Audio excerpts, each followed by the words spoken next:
Hello everyone. हमने पिछले video में एक्सरसाइज 2.3 तक कंप्लीट कर लिया था। इस वीडियो में हम एक्सरसाइज 2.4 को कंप्लीट करेंगे। तो वीडियो को शुरू करने से पहले अगर आपको इनका पीडीएफ डाउनलोड करना है तो आप टेलीग्राम में जाकर के डाउनलोड कर सकते हैं। कोई डाउट पूछना हो तो इंस्टाग्राम में पूछ सकते हैं, बाकी कमेंट भी कर सकते हैं। तो इसके साथ ही अब हम चलते हैं अपनी एक्सरसाइज पर। हमारे पास पहला क्वेश्चन है, suppose a plant has height 1.75 feet. देखो एक प्लांट है, उसकी हाइट है 1.75 फीट और वो हर मंथ ग्रो करता है 0.5 फीट से। हमें क्वेश्चन में ये पूछा गया है कि find the height after 7 month.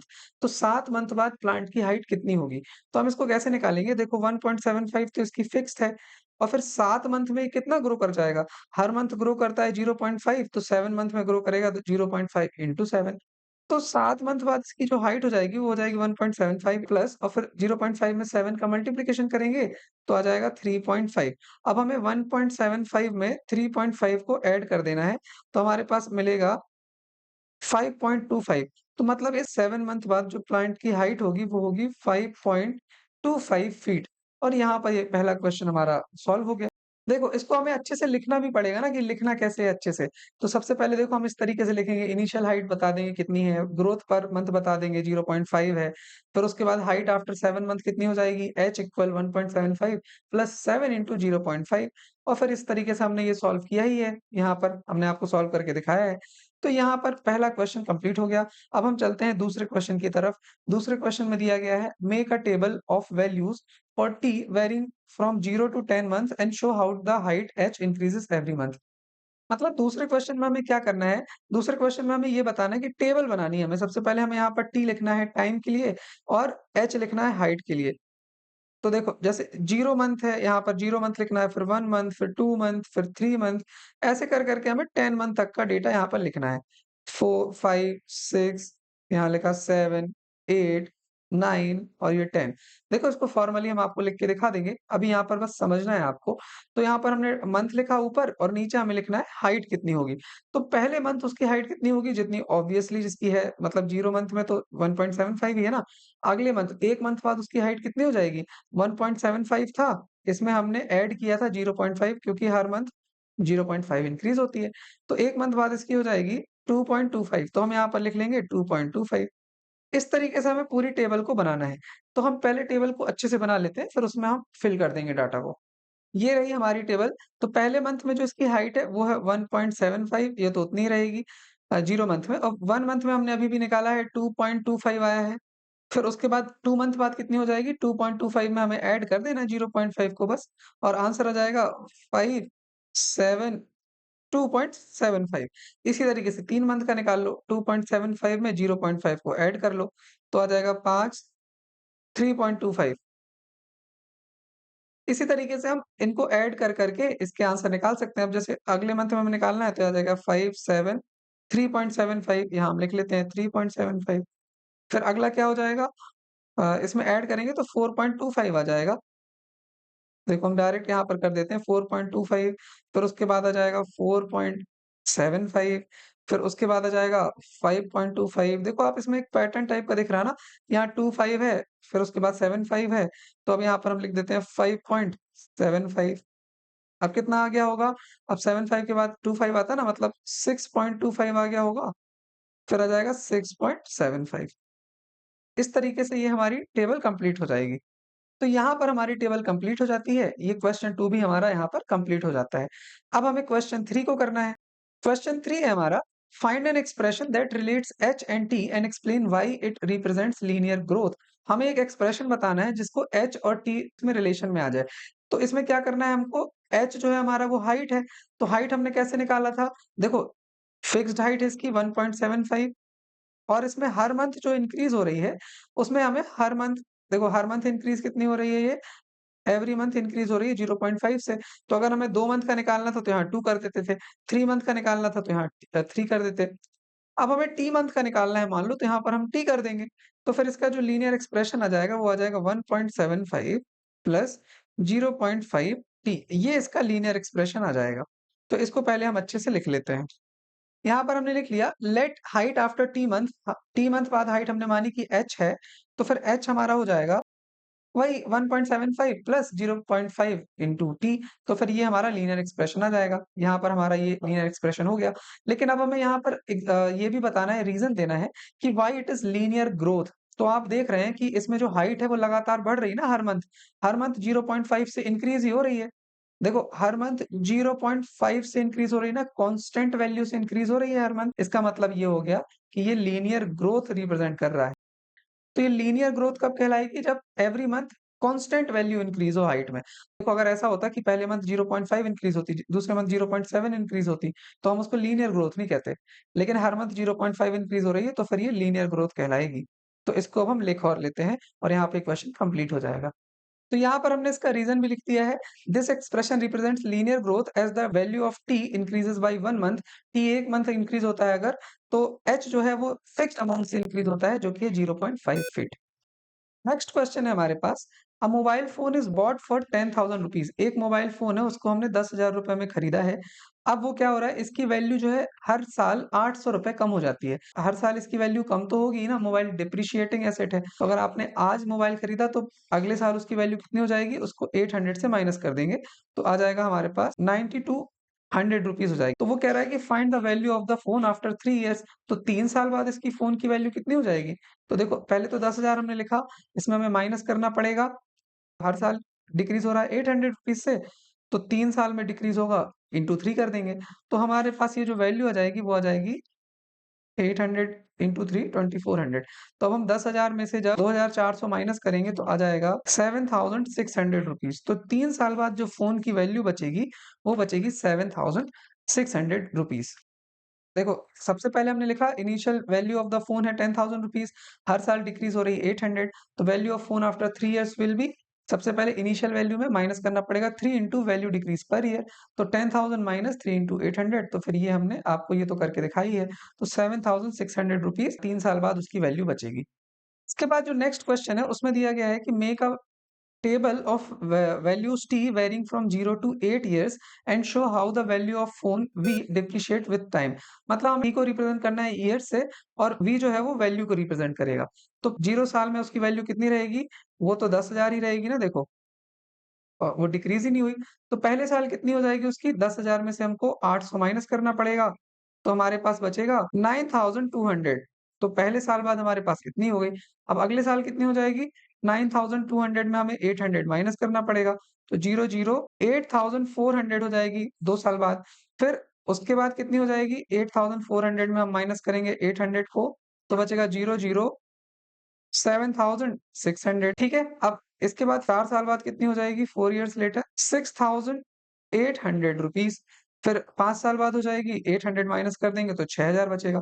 फिर 6 साल बाद हो जाएगी, इसमें 800 माइनस कर देंगे तो 5,200 बचेगा। फिर उसमें 8 माइनस कर देंगे, तो फिर हमारे पास बचेगा अ, 44 4400। फिर हम इसमें 8 और माइनस कर देंगे, तो हमारे पास बचेगा 3600 रुपए। मतलब 8 साल बाद फ़ोन की जो वैल्यू बचेगी, वो बचेगी 3600 रुपीज़। तो यहाँ पर हमने इसकी टेबल कंप्लीट कर ली है। अब इसके बाद जो तीसरा क्वेश्चन है, इसमें हमें ये बताना है find an expression that relates V and T and explain why it represents linear decay. अब देखो तीसरा जो क्वेश्चन है हमारा, इसमें हमें ये बताना है कि ये लीनियर डिके क्यों है? तो आप खुद ही देखो, इसमें वैल्यू डिक्रीज़ हो रही है ना हर साल। इ साल बढ़ रहा है तो वैल्यू डिक्रीज़ हो रही है, इसका मतलब ये डिके तो है ही। तो सबसे पहले हम इसका एक्सप्रेशन बना लेते हैं पहले तो। वैल्यू जो होगी हमारी, वो होगी हमारी, देखो जो पहले इनिशियल वैल्यू थी, इसमें से हमें माइनस करना था। हर साल डिक्रीज़ होती है 800, तो टी इयर्स में डिक्रीज़ होगी 800 इंटू टी। मतलब जो वैल्यू हमारी बचेगी, एक्सप्रेशन जो हमारा बनेगा, वो बनेगा 10,000 माइनस 800 टी, ये हमारा एक्सप्रेशन बनेगा। अब ये लीनियर डिके क्यों है? लीनियर डिके इसलिए है क्योंकि हर साल जैसे ही टी 1 साल से इंक्रीज़ होता है, तो वैल्यू कांस्टेंट डिक्रीज़ होती है, मतलब हर साल वैल्यू 800 डिक्रीज़ होती है। देखो, हमें पता है कि जब वैल्यू बिल्कुल कांस्टेंट डिक्रीज़ हो, मतलब जैसे हर साल 800 ही डिक्रीज़ हो रही है, तो उसको हम लीनियर डिके बोलते हैं। वैल्यू हर साल डिक्रीज़ हो रही है और वो कांस्टेंट वैल्यू से डिक्रीज़ हो रही है, इसका मतलब ये लीनियर डिके है।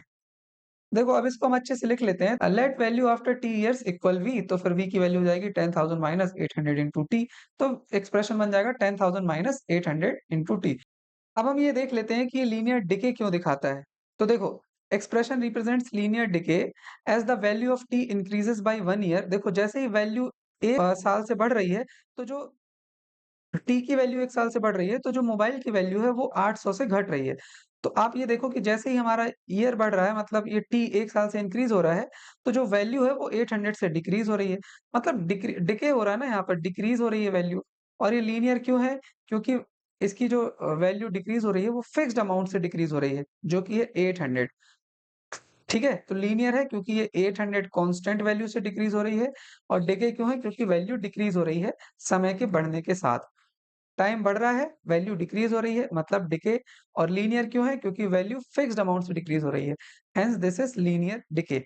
यहाँ पे ये क्वेश्चन हो जाता है कंप्लीट। नेक्स्ट क्वेश्चन है हमारा, इसमें दिया गया है initial population of a village is 750। देखो सबसे पहले विलेज की पॉपुलेशन थी 750। अब इसमें लिखा है कि 50 people move from a nearby city to the village. मतलब एक शहर यहाँ पर, और हर साल 50 लोग इस विलेज में आ जाते हैं। तो देखो पहले साल इस विलेज की 0 साल में तो भैया इसकी पॉपुलेशन 750 रहेगी, और 1 साल बाद इसमें 50 लोग आ गए, तो फिर इसकी पॉपुलेशन हो जाएगी 800। इसी तरीके से 2 साल बाद हो जाएगी 850। मतलब हर साल 50-50 इंक्रीज़ होता जाएगा ना।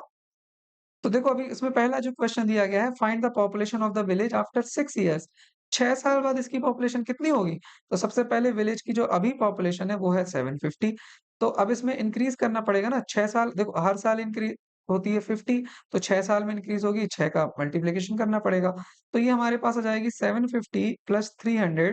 तो मतलब 6 साल जो विलेज की पॉपुलेशन होगी 6 साल बाद, वो होगी 1050, मतलब 1050 लोग होंगे 6 साल बाद। तो यहाँ पर पहला क्वेश्चन हमारा कंप्लीट हो जाता है। इसी क्वेश्चन को हम अच्छे से लिख लेते हैं। तो इनिशियल पॉपुलेशन हमने 750 मानी, हर साल मूव इन होते हैं 50 लोग, तो फिर population of the village after 6 years ये हम आपको बता ही चुके हैं, 1050 इसकी पॉपुलेशन होगी 6 साल बाद। अब जो दूसरा क्वेश्चन है, दूसरे क्वेश्चन में हमें दिया गया है make a table of values for t varying 0 to 10 years. मतलब वो ये कि पहले यहाँ पर हम टाइम लिखेंगे और यहाँ पर लिखेंगे पॉपुलेशन, और फिर हमें इसकी टेबल बनानी है। तो टाइम को हम यहाँ पर पहले 0 ईयर माने लिखेंगे, फिर यहाँ 1 लिखेंगे, फिर 2 लिखेंगे, फिर ऐसे आगे चलते जाएँगे 3, और फिर ये 4, ऐसे करके हमें 10 तक इसको करना है। तो यहाँ पर हम सबसे पहले लिखेंगे जो पॉपुलेशन हो जाएगी 750 प्लस 50 इंटू टी। तो यहाँ से जो हमारा लीनियर एक्सप्रेशन है वो बन जाएगा 750 प्लस 50 टी। अब ये लीनियर ग्रोथ को क्यों रिप्रेजेंट कर रहा है? अब हम यहाँ पर इसको लिख लेते हैं। लीनियर ग्रोथ को इसलिए रिप्रेजेंट कर रहा है क्योंकि जो वैल्यू ऑफ टी है अगर वो 1 साल से इंक्रीज़ होता है, तो पॉपुलेशन भी हमारी फिक्स्ड अमाउंट से इंक्रीज़ होता है, जो कि है 50। तो यहाँ पर ये क्वेश्चन भी कंप्लीट हो जाता है। तीसरा क्वेश्चन भी हमारा कंप्लीट हो गया। अब हम चलते हैं नेक्स्ट क्वेश्चन पे। नेक्स्ट क्वेश्चन है हमारा, a telecom company charges 600 rupees for certain recharge scheme. देखो एक टेलीकॉम कंपनी है, उसको 600 रुपए उन्होंने रिचार्ज के लिए पैसे लिए हैं। This prepaid balance is reduced by 15 rupees each day. अब हर दिन इसका जो बैलेंस है वो 15 से माइनस हो जाता है। ठीक है, हर दिन कितना माइनस हो जाता है? 15 रुपए। तो क्वेश्चन में ये दिया गया है कि write an equation that models remaining balance B x. देखो रिमेनिंग बैलेंस को ये बी एक्स से रिप्रेजेंट कर रहे हैं। After using the scheme for x days, explain why it represents linear decay. तो देखो सबसे पहले हमारा जो बैलेंस है वो था 600 रुपीज, और हर दिन हमारा डिक्रीज हो रहा है 15 रुपए से। 15 रुपए से हर दिन डिक्रीज हो रहा है, तो x डेज में कितना डिक्रीज होगा? 15 इंटू एक्स। तो जो हमारा रिमेनिंग बैलेंस बचेगा वो बचेगा 600 माइनस 15 एक्स। ये हमारा एक लीनियर एक्सप्रेशन बन जाएगा। अब वही बात हमें ये पूछा गया है कि explain why it represents linear decay. Linear decay क्यों है? डिके तो इसलिए है क्योंकि इसका जो बैलेंस है वो हर दिन डिक्रीज़ हो रहा है ना, हर दिन 15 रुपए कम हो रहा है, मतलब डिके है। और हर दिन एग्ज़ैक्ट वैल्यू डिक्रीज़ हो रही है, मतलब कांस्टेंट वैल्यू है ना, हर दिन 15 रुपए ही डिक्रीज़ हो रहा है। तो इसका मतलब ये लीनियर लीनियर डिके है। हर दिन कांस्टेंट वैल्यू डिक्रीज़ हो रही है, तो वो लीनियर डिके हो गया। इसको हम अच्छे से लिख भी लेते हैं। तो सबसे पहले हमने यहाँ लिखा कि रिचार्ज कॉस्ट है 600, बैलेंस रिड्यूस ईच डे है 50 रुपीज़। तो एक्सप्रेशन के लिए हमें क्या करना पड़ेगा? हमने मान लिया कि remaining balance after x days जो है, वो बी ऑफ एक्स है। तो बी एक्स जो हमारा होगा वो initial balance minus 15 into each day मतलब एक्स। तो 600 माइनस 15 एक्स, ये हमारा हो जाएगा एक्सप्रेशन, जो कि बताएगा हमें कि कितना बैलेंस बचेगा एक्स डेज़ बाद। अब ये लीनियर डिके क्यों है? हमने लिख लिया कि वैल्यू ऑफ एक्स जो है वो डिक्रीज़ होती है जैसे ही 1 डे से इंक्रीज़ होती है, तो यहाँ पर हमने इसको लिख लिया कि जैसे ही ये एक्सप्रेशन लीनियर डिके क्यों दिखाता है कि वैल्यू ऑफ एक्स इंक्रीज हो रही है 1 डे से, मतलब पहला दिन, फिर दूसरा दिन, तीसरा दिन, जैसे-जैसे वैल्यू इंक्रीज हो रही है एक्स की, तो फिर जो बैलेंस है वो डिक्रीज हो रहा है। हर दिन बैलेंस डिक्रीज हो रहा है, तो इस वजह से ये लीनियर डिके है और बैलेंस फिक्स्ड अमाउंट से डिक्रीज हो रहा है, मतलब वो लीनियर डिके हो गया। तो यहाँ पर पहला क्वेश्चन कंप्लीट हो जाता है। देखो अब जो दूसरा क्वेश्चन है हमारा, दूसरा क्वेश्चन दिया गया है कि after how many days will balance run out, मतलब बैलेंस जीरो कितने दिन बाद हो जाएगा। तो देखो हमारा जो एक्सप्रेशन आया वो ये है ना, इसको हम यहाँ पर लिख लेते हैं। एक्सप्रेशन हमारा आया है 600 माइनस 15x और हमें बोल रहा है कि बैलेंस जीरो कितने दिन बाद हो जाएगा। तो बैलेंस तो ये है ना, बी ऑफ एक्स ही बैलेंस हमारा दिखाता है, तो इसकी जगह हम लिख देंगे जीरो। तो यहाँ बन जाएगा 600 माइनस 15x। अब 15x माइनस का है, लेफ्ट तरफ आएगा तो प्लस का हो जाएगा, तो 15x इक्वल बन जाएगा 600। अब यहाँ पे ये मल्टीप्लाई में है एक 15, तो जब राइट तरफ जाएगा तो ये डिवाइड में आ जाएगा, तो 600 डिवाइड 15। अब इसको हम डिवाइड करेंगे तो आ जाएगा 40। तो x मतलब आ गया 40, मतलब 40 दिन बाद हमारा जो बैलेंस है वो जीरो हो जाएगा। 40 दिन बाद हमारा बैलेंस रन आउट हो जाएगा। इसको हमने यहाँ पर थोड़ा और अच्छी राइटिंग में लिख दिया है, ताकि आपके नोट्स अच्छे से बन पाएँ।